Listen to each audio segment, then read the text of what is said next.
Домбыра таңдауда ең бірінші мән беретін нәрсе ол домбыраның дыбысына қарап, дыбысын тексеріп алу керек, дыбысын тыңдап, тартып көріп алу керек. Осындай мен маған әнші мен әнге домбыра керек десе, мен видеоңыз бар ма деп сұраймын. Қыздарға да айтамын, видеосын сұрап алыңыздар. Қай домбыра болса болды деп салсалмаңыздар деймін. Мен видеосын сұрап аламын, сосын тыңдаймын, слухпен тыңдаймын, қараймын қай нотада айтып жатыр, домбыраның настройкасы қай нотада тұр. Сосын сол кісінің, мысалы, дәстүрлі әнші әйел адам болса, видеосын қараймын, тыңдаймын, соған қарай домбыраның настройкасын қойып, дәл сол бұрауға қоямын да, сосын тексеремін домбыраны. Қай домбыра жақсы сөйлеп тұрады, сол тембрда, сол дауыста, мен соны предлагать етемін. Міне, мына сіздің дауысыңызға келеді, жақсы сөйлеп тұр.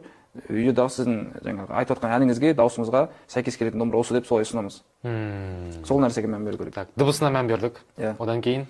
Одан кейін баға жағынан көбісі былай ойлайды.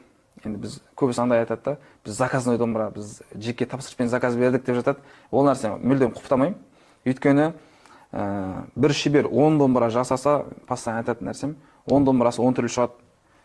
Өйткені барлығы бірдей шығады деп, андай гитара сияқты айту қиын да. Ол мысалы тоқпен істейтін не емес, синтезатор емес, домбыра ағаштан жасалғаннан кейін әрқайсының дыбысы бір әдіспен тура бірдей жасалса да әрқайсының дыбысы әртүрлі болады. 10 домбыраның бір 3-4-еуі жақсы болады, 3-4-еуі орташа, 3-4-еуі слабый шығуы мүмкін. Ал заказ беріп алдырған кезде тек өзіне ғана.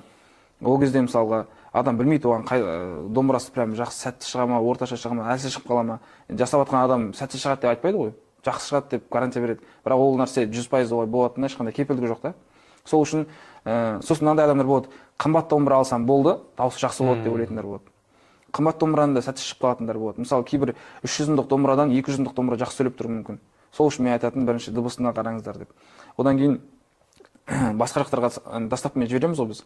Доставкамен жіберетін домбыраларды өте қатты прям тексеріп, дауысына келемін, бәрін тексеріп саламыз.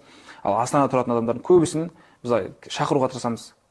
Келіңіздер, қолыңызға ұстап көріңіз, тартып көріңіз, мойын жағы ыңғайлы болу керек, тартатын домбыраның бауыры ыңғайлы, дыбысы дұрыс келу керек деген сияқты сол нәрселерге мән беру керек. Егер алайын деп жатқан домбыраңыз сол қалада болса, ерінбей келіп, қолмен ұстап, көзбен көріп, тартып, тыңдап алған дұрыс.